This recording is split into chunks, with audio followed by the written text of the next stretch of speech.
Olá, pessoal. Dando continuidade na aula sobre o assunto de autovalores e autovetores. Na aula passada a gente falou sobre a decomposição QR e eu já começo essa aula falando que o MATLAB implementa a decomposição QR simplesmente com o comando QR, tá? E relembrar também que o MATLAB implementa o cálculo de autovalores e autovetores usando a decomposição QR através da função EIG, certo? A aula de hoje a gente vai ver o seguinte: a gente viu na aula passada que a gente usou o método de Franz para determinar todos os autovalores e autovetores de uma matriz simétrica. Em algumas aplicações, você calcular todos os autovalores não é necessário. Basta eu calcular, por exemplo, um autovalor para algumas aplicações já está de bom tamanho. Então, por isso a gente vai ver hoje o que a gente chama do método das potências, né? Que ele faz exatamente isso, ele calcula um autovalor e um autovetor associado a esse autovalor específico. A gente vai ver qual autovetor e autovalor é esse.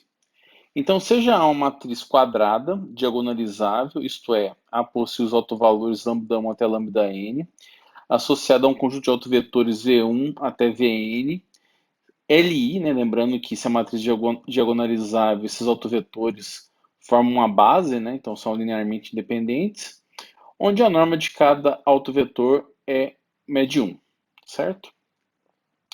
Além disso, a gente vai assumir outra coisa, que os autovalores são ordenados dessa seguinte forma, nessa ordem decrescente, certo? Lembrando que, pela minha anotação aqui, o lambda1 é o maior autovalor em módulo, o lambda2 o segundo, o lambda3, assim por diante. Então, o lambda1, para ele ser o maior em módulo, ele recebe um nome. Ele recebe o nome de autovalor dominante, certo?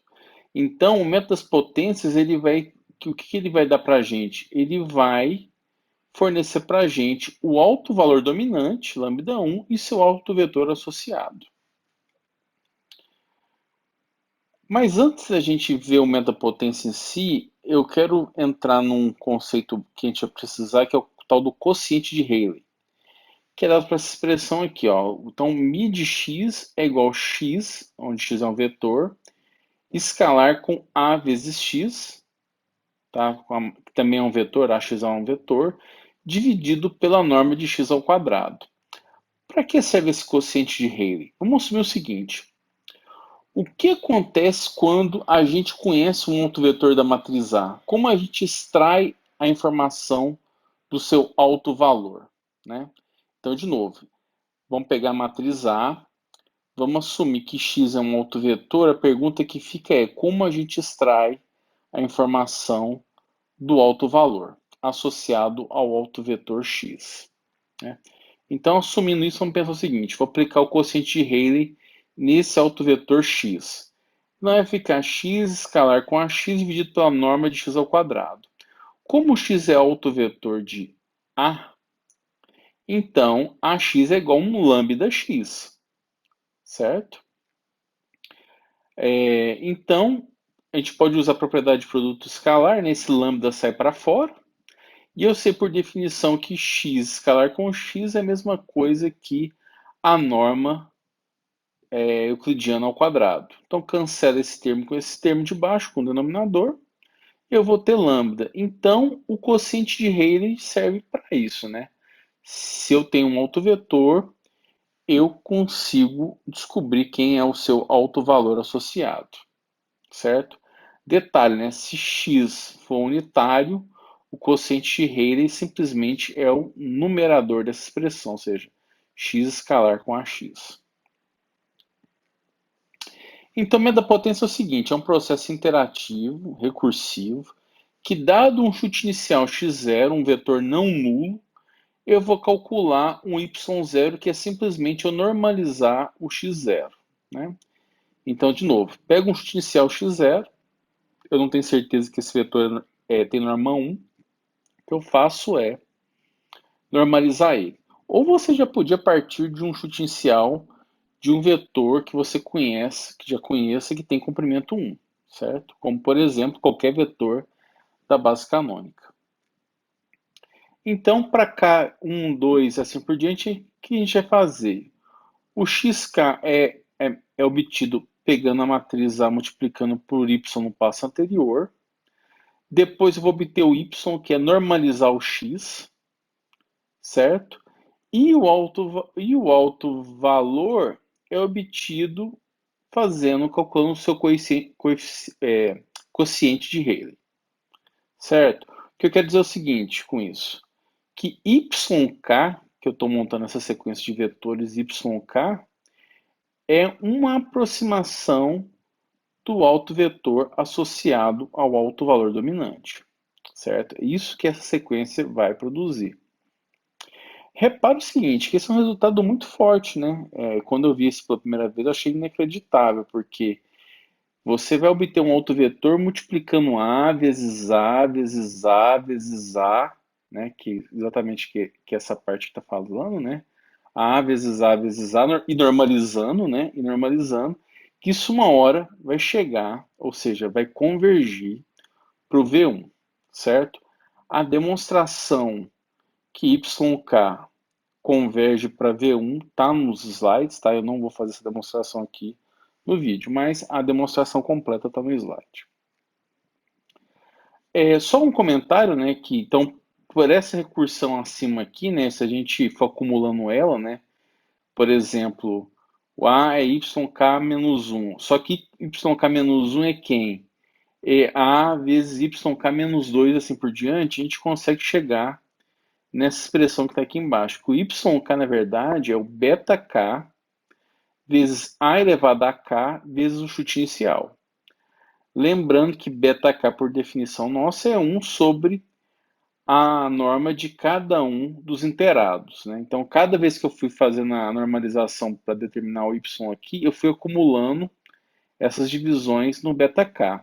E dá para mostrar que esse beta-k nada mais é do que 1 sobre a elevado a k vezes o chute inicial, a norma desse vetor, né? A norma de AK vezes x zero, ou seja, o x no chute inicial. Só um detalhe que eu esqueci de comentar, né, que o superescrito aqui em cima não é a componente do vetor, né, é a interação do vetor, né? Então a interação está em cima, né? Então esse é então, por exemplo, x1 é o primeiro iterado, x2 é o segundo e assim por diante. E se a gente reparar aqui, então, no késimo iterado, apareceu AK. Então, você repara que o método chama das potências, porque a gente vai trabalhar com potência da matriz A. Tá? Por isso chama método da potência. Então, como é um processo interativo, né, recursivo, a gente tem que determinar alguns critérios de parada, assim como a gente viu nos métodos interativos para a solução de sistemas lineares. Então, como dado uma tolerância epsilon, um número positivo, e um Kmax pertencente aos naturais, a gente tem alguns critérios de parada. O primeiro é o número máximo de interações, né, que a gente já está acostumado. O outro é calcular o erro do alto valor dominante, né? Ou seja, se pega dois inteirados consecutivos ou menor que a tolerância, é que você chegou na onde você queria. Você tem uma aproximação que para você já satisfaz você. E outro teste interessante é o teste do alinhamento. Claro, se você não quiser calcular por alto valor, a gente pode usar esse teste do alinhamento. Lembrando, né, que um autovetor ele vai ter a mesma direção de você pegar a matriz A e multiplicar por esse vetor, certo? Então, estou querendo dizer o seguinte, né, que a sequência de vetor vai convergir quando os vetores yk e yk mais 1 tiverem a mesma direção, certo? Falar isso, se a gente considerar um ângulo θ formado entre esses dois vetores, falar isso é a mesma coisa que falar o seguinte, olha, que o módulo cosseno está aproximando a 1, né? Ou seja, pode ser, quando acontece isso, né? Quando o módulo cosseno aproxima de 1, quer dizer que o ângulo é zero ou π, né? Então ele está para lá, ou ele está na mesmo sentido do y ou sentido contrário, né? Mas em termos de autovetor isso não importa, né? O autovetor que a gente está preocupado é com a direção dele, não o sentido. E para fazer esse teste de alinhamento, como a gente quer os valores de cosseno próximo de 1, lembrar que o cosseno pode ser calculado através de um produto escalar, certo? Só que nesse caso, como os y têm comprimento 1, realmente só basta olhar pelo produto interno dos dois vetores consecutivos. Então, se o módulo do produto escalar dos dois vetores menos 1 é muito próximo da tolerância, então quer dizer que você está chegando perto do seu autovetor. Então, tem esse critério que pode ser bastante útil. Então, vamos para um exemplo, né? Vamos considerar uma matriz quadrada, tá aí, um exemplo didático, tá? Isso aqui daria para a gente usar o polínômo característico para calcular os autovalores, né?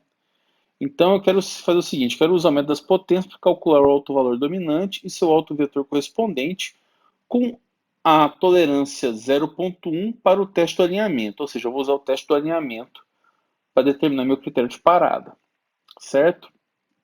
Então, o chute inicial que a gente vai escolher, eu vou escolher, para não ter que calcular, fazer nenhuma normalização, eu vou escolher como chute inicial o vetor 1, 0, que tem, obviamente, que é um vetor não nulo e tem comprimento 1, né, com a norma euclidiana. Então, eu já vou escolher o y0 como esse vetor. Então, o primeiro passo é fazer o quê? Eu pegar o y0 e multiplicar a matriz A pelo y0 para obter quem? O próximo iterado, que é o x1. Então tá aí. Então x1 vai ser AY0, que vai dar, que é a mesma coisa que pegar a matriz A e multiplicar pelo chute inicial. Isso vai dar o valor 1, vetor 1, 3, né? Só que ainda não é uma aproximação do autovetor, né? Lembrando que o autovetor tem que ter comprimento 1. Então, o próximo passo é a gente pegar o x1 e normalizar ele. E assim obter o y1. Então, se a gente calcular a norma que vai dar raiz de 10 do x1, então y1 é eu dividir esse vetor pela sua norma, que vai dar então raiz de 10 sobre 10, 3 raiz de 10 dividido por 10. Então esse é y1. Agora o próximo passo eu vou testar se eu paro ou continuo. O que eu vou fazer? Vou calcular o teste de alinhamento. Então o erro vai ser então fazer o produto escalar de y1 com y0 em módulo, subtrair com menos 1 e pegar um módulo dessa subtração. Isso vai dar, se vocês fizerem a conta, vai dar 0,6838, que é maior do que a minha tolerância. Então, eu tenho que continuar o processo. Então, o próximo iterado, eu vou fazer o quê? Eu vou pegar o y1, que está aqui, e multiplicar pela matriz A. Então, o x2 é A vezes y1, então está a matriz A. Multiplico pelo y1 e vou ter esse vetor aqui, né? X raiz de 10 sobre 10. No componente, no outro componente, 9 raiz de 10 sobre 10. Novamente, x2 não é a aproximação do autovetor, eu preciso dividir pela norma dele. Então, normalizando, eu vou ter y2, né, que vai ser 7 raiz de 130 dividido por 130, e a outra componente do vetor é 9 raiz de 130 dividido por 130. Agora que a gente tem um y2, eu vou calcular o erro usando o teste de alinhamento de novo. Então, fazendo então y2 interno com y1, menos 1 em módulo, eu vou ter que 0,05 aproximadamente, né? Isso é menor do que a tolerância do problema, que é 0,1. Então, meu algoritmo para por aqui. Então, y2 já é uma aproximação para o autovetor associado ao autovalor dominante. E para eu obter o valor desse autovalor, basta usar o quociente de Rayleigh. Então, eu vou pegar o y2 e vou fazer y2 escalar com a y2 e vai dar a resposta como 4,04. Então, o módulo do autovalor dominante está aqui, né? Quer dizer, não, o autovalor dominante está aqui, 4,04, certo? Repare, né, só usamos duas interações, né? Se eu colocar uma precisão de 10 a menos 6, vai ter mais passos do algoritmo para convergir, certo? Não é complicado implementar esse MATLAB, né? A gente pode fazer essa função chamada potências, onde eu vou passar como entrada a matriz A e a tolerância, e vou dar como resposta o autovalor dominante, o autovetor associado a esse autovalor e o número de interações que eu gastei com essa tolerância para chegar nesse resultado. Então eu vou inicializar então um contador com k igual a 0, um número máximo de iterações 1000, e para entrar na minha recursão, eu vou colocar o erro como infinito. E aqui eu vou criar um chute inicial, né? O y0 para mim é um vetor da base canônica, ou seja, é 1, 0, 0, 0, não sei quantos zeros vai ter, né? A quantidade depende da quantidade de linhas da matriz A, ou de colunas. Então, enquanto o erro for maior que a tolerância e o número de interações for menor que o número máximo de interações, o que a gente faz? Calcula o x, né? Multiplicar vezes y0, depois normaliza o x para ter o y, calculamos o teste do alinhamento aqui, ó. Repare que eu estou fazendo produto escalar como transpondo o vetor y0, né? Linha vezes coluna é o produto escalar. Então aqui está o teste de alinhamento. Atualizo o y, né? O y0 vira o y, incremento o contador e quando o erro for atingido, né? Quando o erro for menor que a tolerância, eu vou sair desse loop. E aqui embaixo, na última linha, eu calculo o quociente de Rayleigh desse autovetor para ter o alto valor, certo? Então, o vencimento em ação, tá? Então, aqui, ó, eu vou pegar, nesse caso, eu vou pegar a mesma matriz desse problema aqui, do exemplo anterior, certo? E vamos usar o metapotência. Então, eu criei uma animação aqui para mostrar esse problema. Então, tá aqui, né? Vamos voltar para o MATLAB. Então, os autovalores é menos 1 e 4, certo? Repara que nosso teste com duas interações chega em 4.04, mais ou menos. E os autovetores estão aqui, ó. Eu tenho esse autovetor associado com esse autovalor e esse outro associado com 4. Nesse caso, o autovalor dominante é 4, certo? O módulo, né, o maior em módulo é esse número aqui, é o 4. Então, aqui que vocês estão vendo aqui na tela é o seguinte. O que está em vermelho é o autovetor associado ao maior autovalor em módulo. E em azul é o associado ao menor autovalor em módulo. No caso, é menos 1, né? Primeiro passo do algoritmo, dou um chute inicial. Como vocês viram, como eu estou fazendo, pegando sempre um vetor da base canônica do RN, então peguei como chute inicial 1, 0. O próximo iterado é esse autovetor magenta que está aí. O segundo iterado, que é a resposta do nosso exercício, né? A gente parou aqui, está aqui. O segundo e vai até convergir. Então, com a precisão que eu coloquei, se eu não me engano, foi de... Deixa eu ver quanto que eu coloquei de tolerância. A tolerância que eu usei foi 10 a menos 6, né? Ele rodou esse tanto de interações e cravou na mesma direção do vetor vermelho, que era o autovetor associado ao maior autovalor. Então tá aí. Então minha aproximação deu 4.003 para o lambda. Lembrando que na solução usando o comando AIG deu 4, né? Então a gente tem que andar mais.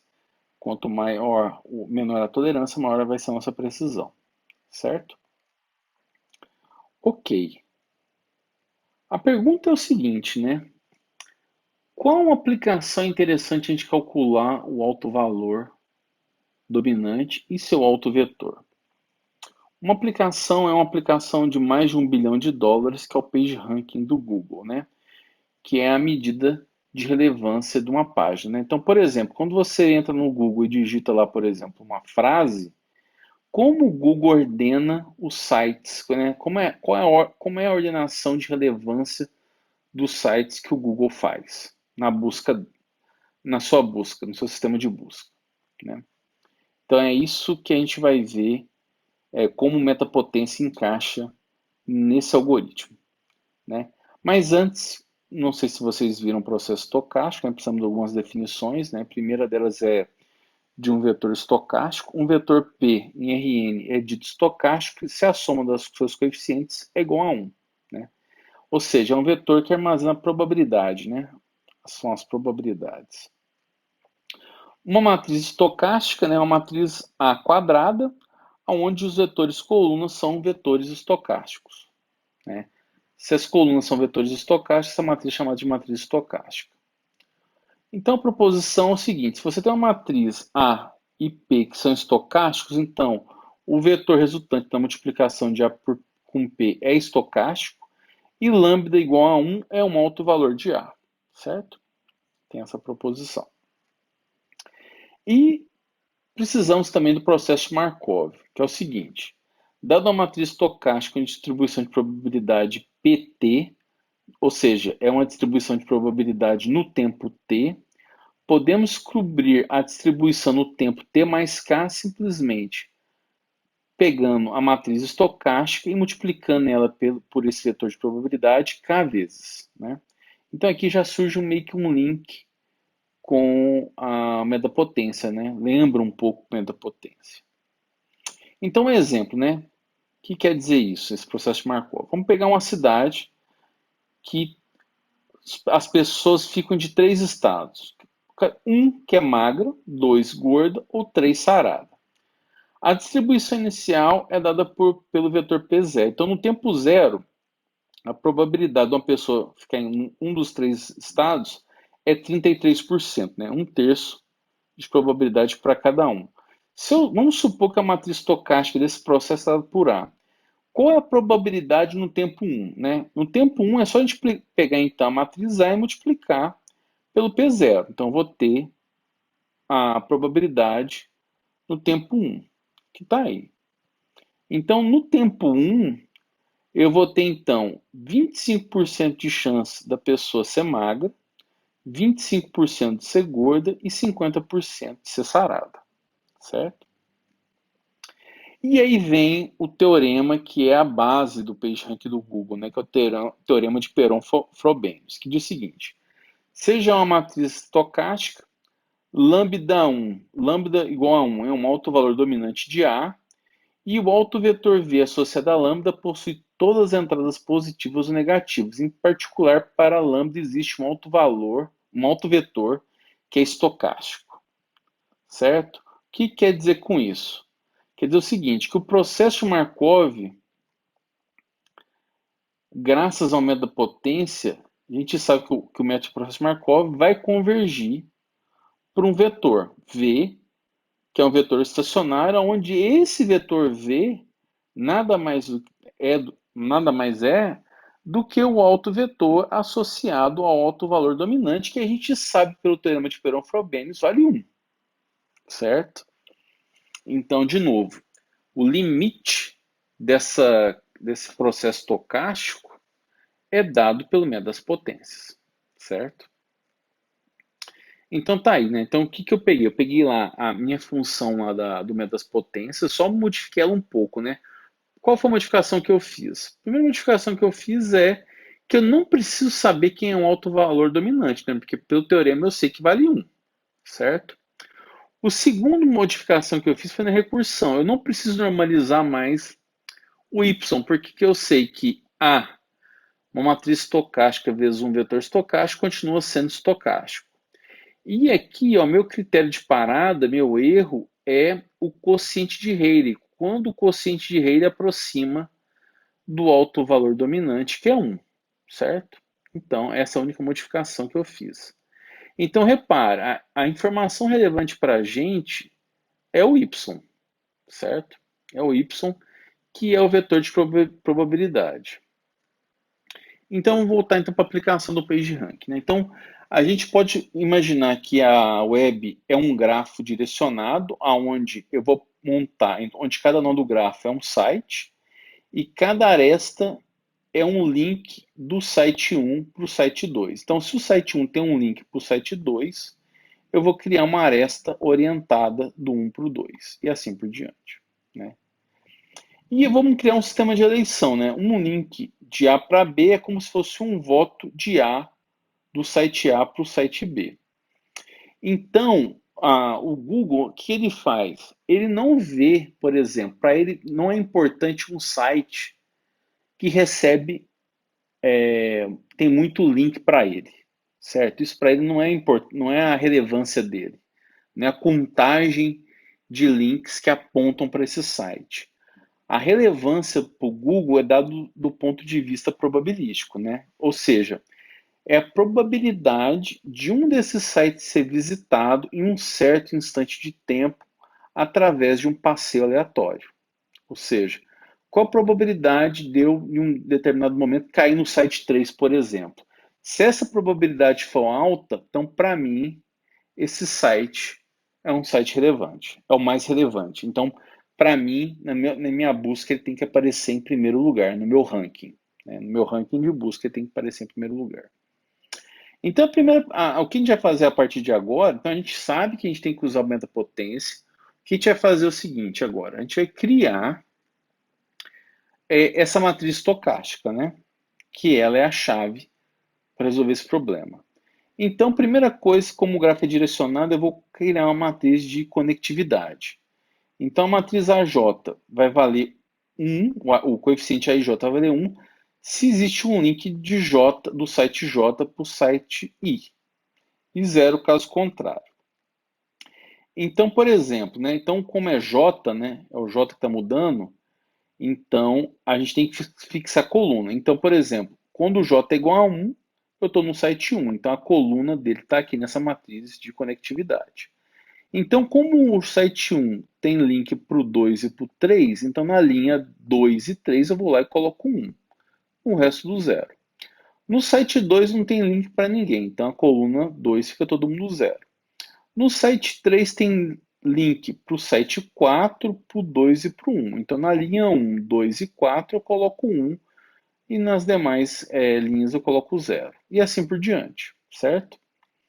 Ainda não é uma matriz estocástica. A gente tem que fazer o que para criar uma matriz estocástica?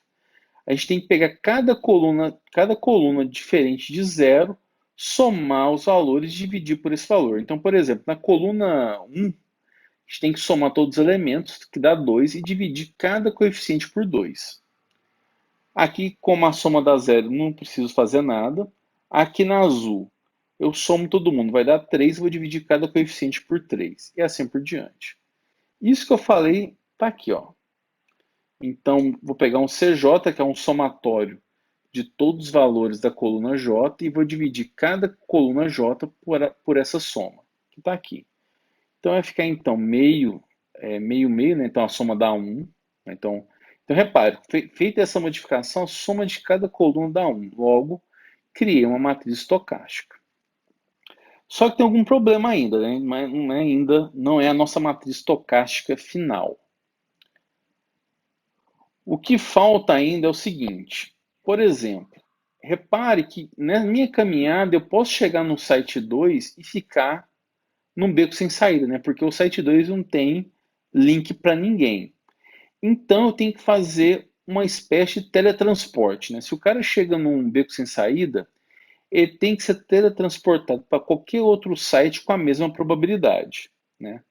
Então, para isso, o que eu vou fazer? Eu vou somar eu vou vir aqui, então, nessa matriz S, na coluna que tem 0, eu vou trocar ela por um vetor com probabilidade igual. Né? Como eu tenho 6 nós, e a matriz é de ordem 6, então eu vou trocar esse cara aqui que está em rosa por 1 sobre 6 em cada linha. O que eu está fazendo aqui? Né? O DJ, esse vetor, essa matriz, quer dizer, esse vetor DJ é montado assim, né?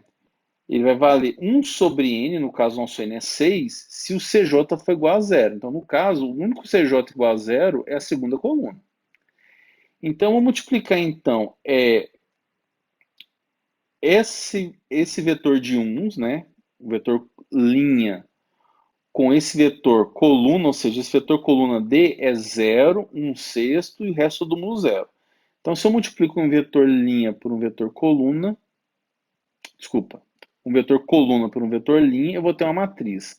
Só que essa matriz vai ser de tal forma que quando eu somar com a matriz S, eu vou obter vou atualizar a matriz S dessa forma. Então, onde é todo mundo 0, vai ter a mesma probabilidade de 1 sexto. Um outro problema que eu posso chegar também é um looping, né? Por exemplo, se eu chegar aqui no site 6, eu posso ficar preso nesse loop do site 6, apontar para o 5, para o 4 e assim por diante. Eu quebrar esse looping é eu deixar o grafo de forma irredutível, certo? Para eu fazer isso, o que eu vou fazer? Eu vou somar uma matriz onde cada coluna tem a mesma probabilidade, ou seja, um sexto, um vetor de um sexto para cada coluna dessa matriz aqui. Então, ou seja, fazendo isso, eu vou somar essa matriz que vocês estão vendo no lado direito. Repare o seguinte, né? Além disso, além daquela matriz estocástica que eu construí, eu somei mais essa matriz aqui da direita para quebrar, para deixar o grafo irredutível, né? Para não deixar, ou seja, não deixar o grafo irredutível é não deixar que ele tenha bloco de zeros. É isso que significa o grafo ser redutível. E repare que eu tenho aqui um alfa que ele pondera as matrizes, né? Se o alfa, um valor alfa grande, eu estou dando mais peso para essa matriz da esquerda do que para a direita. E no fim das contas, a gente tem o que a gente chama da matriz Google, né? Que é essa matriz G, como vocês estavam vendo lá, para um peso alfa igual a 0,85. Então, para alfa igual a 0,85, a gente tem a tal da matriz do Google, né? E agora o que eu vou fazer? Eu vou fazer, então, montar para esse problema didático aqui, né? Para essa mini web que está aqui, né? Só com 6 sites. Eu vou montar aqui nessas primeiras linhas aqui, ó, nesse primeiro bloco aqui. Eu crio a matriz de conectividade. Nessas demais linhas aqui, eu crio a matriz do Google. E depois eu simplesmente chamo o método das potências, né, alterado, né? Com a tolerância de 10 a menos 6. E depois, o que eu faço? Repare que para mim não interessa os valores do autovetor, me interessa ordenar ele, né? Então eu chamo o comando sort no sentido decrescente, porque eu quero do maior para o menor. Então, para mim, por exemplo, eu quero saber o índice do coeficiente do autovetor V que tem um maior valor. Então, esse índice vai ser, para mim, o site mais relevante. Então, vamos rodar esse exemplo. Certo? Deixa eu fechar essa janela. Então, voltar para cá, né? Então, tá aqui aquele código. Eu vou rodar esse código aqui. Rodando esse código. Tá aí. Repara o seguinte, qual autovetor é esse que vocês estão vendo aqui, né? E repare que quando eu chamei lá aquele comando sort para ordenar na ordem decrescente esse autovetor, então o maior valor é do coeficiente 6, né? Da sexta entrada desse vetor V. Então repare, na minha ordenação então, ó, que é o ranking, se eu fosse mostrar na tela lá na busca, então o site 6 apareceria em primeiro, depois o site 5, o site 4, o site 2, o site 3 e o site 1. Então, essa é a ordenação, é a relevância que o Google monta. Então, essa é a motivação da importância de estudar um método numérico para calcular o alto valor, quer dizer, o alto vetor associado ao alto valor dominante, que a resposta é dada pelo método das potências. Com isso, eu fico por aqui, galera. Um abraço a todos.